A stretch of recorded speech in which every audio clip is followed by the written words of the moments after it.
Hello students, welcome to our channel. இப்போ நம்ம exercise 1.1ல 6th sum பார்க்கலாம். ஓகேங்களா? இது வந்துட்டு ரொம்ப இம்பார்ட்டன்டான 5 மார்க். எப்படி சால்வ் பண்ணுதுன்னு பார்க்கலாமா? क्वेश्चन வந்து எப்படி கொடுத்திருப்பாங்க அப்படினா செட்ஸோட வேல்யூ கொடுக்காம ஜஸ்ட் இப்படி w n இந்த மாதிரிலாம் கொடுத்திருப்பாங்க. ஃபர்ஸ்ட் இதை எப்படி கண்டுபிடிக்கிறதுன்னு பார்க்கலாம். W அப்படினா ஹோல் நம்பர்ஸ், அதாவது முழு எண்கள். முழு எண்கள் அப்படிங்கிறது ஒரு நம்பர் சிஸ்டம்லேருந்து வர்றது. அந்த நம்பர் வந்து ஜீரோலேருந்து ஆரம்பிக்கும். 0 1 2 3 அப்படின்னு சொல்லிட்டு போயிட்டே இருக்கும். n அப்படின்னா நேச்சுரல் நம்பர்ஸு, இயல் எண்கள். அது வந்துட்டு 1 2லேருந்து ஸ்டார்ட் ஆகும். 1லேருந்து ஸ்டார்ட் ஆகி அப்படியே எக்ஸ்ட்ரா போயிட்டே இருக்கும். இப்போ நமக்கு என்னென்னா whole number X less than 2ன்னு கொடுத்துருக்காங்க.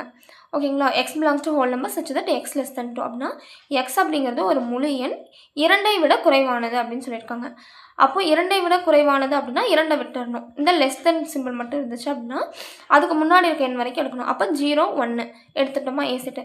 பி செட் பாருங்கள், X belongs to natural number such that இப்படி லிமிட் கொடுத்துருக்காங்க. 1ஐ விட பெருசு, 4ஐ விட சின்னது. அப்போது 2 3 எடுத்துக்கணும். லெஸ் தென் சிம்பிள் தான் இருக்குது, கீழே வந்து கோடு ஈக்குவல்ட்டு கிடையாது. அப்போ நம்ம A set B set C set வந்து ஃபைன் பண்ணிட்டோம். இப்போ நெக்ஸ்ட் நம்ம என்ன பண்ணோம், வழக்கம் போல் எல்ஹெச்எஸ் ஆர்ஹெச்எஸ் வந்து ஈக்குவல்னு ப்ரூவ் பண்ணால் போதும். இப்போ நம்ம எல்ஹெச்எஸில் வந்துட்டு பி யூனியன் சி கண்டுபிடிக்கணும். ஏன் அப்படின்னா A cross B union C, இந்த ப்ராக்கெட் வந்து எதுக்கு இருக்குது, பி யூனியன் சிக்கு தான் இருக்கா. அப்போ எப்போவுமே ப்ராக்கெட்குள்ளே இருக்கிற வேல்யூ தான் ஃபஸ்ட்டு கண்டுபிடிக்கணும். இதில் பாருங்கள் 2 ப்ராக்கெட் இருக்குது. ஸோ ஃபஸ்ட்டு இந்த டேர்ம் கண்டுபிடிச்சிட்டு அடுத்து இது கண்டுபிடிக்கலாம். ஓகேவா? இப்போ பி யூனியன் சி கண்டுபிடிச்சிருக்கேன். யூனியன்னா என்னது, சேர்த்து எழுதுறது. ஓகேவா? ஜாயின் பண்ணும். காமன் டேர்ம்ஸ் இருந்தால் அது ஒரு டைம் தான் எழுதணும். இதுலேயும் இருக்குன்னா அது ஒரு டைம் தான் எழுதணும். ஓகேவா? செட் அப்படின்னாலே நோ ரிப்பீட்டட் டேர்ம்ஸ், ஒன்றுக்கு மேற்பட்ட முறை ஒரு எண் வந்து வராது. அப்போது 2, 3, 5. இப்போ A cross B union C அப்படின்னா ஏ செட் எழுதிட்டு நம்ம பி யூனியன் சி எடுத்து எழுதிடணும். ஓகேவா? இப்போ நமக்கு A cross B union C normal Cartesian product வச்சு கண்டுபிடிச்சிட்டோம். இப்போ இந்த கார்ட்டீசியன் பெருக்கல் வச்சு கண்டுபிடிச்ச ஈக்குவேஷனை 1ன்னு வச்சுக்கிறோம். நெக்ஸ்ட்டு நம்ம ஆர்ஹெச்எஸ் கண்டுபிடிக்கணும். இப்போது ஏ கிராஸ் பி கண்டுபிடிக்க A set cross B set normal Cartesian பெருக்கல் தான். ஓகேங்களா? நெக்ஸ்ட்டு அதே மாதிரி ஏ கிராஸ் சிக்கு A set cross C set normal Cartesian பெருக்கல். இப்போ இதை ரெண்டும் நம்ம வந்து யூனியன் பண்ணணும். அதுதான் நம்மளோட ஆர்ஹெச்எஸ். ஓகேங்களா? பாருங்கள், இங்கே 2 டேர்ம், இங்கே 2 டேர்ம். ஸோ 2 2 4.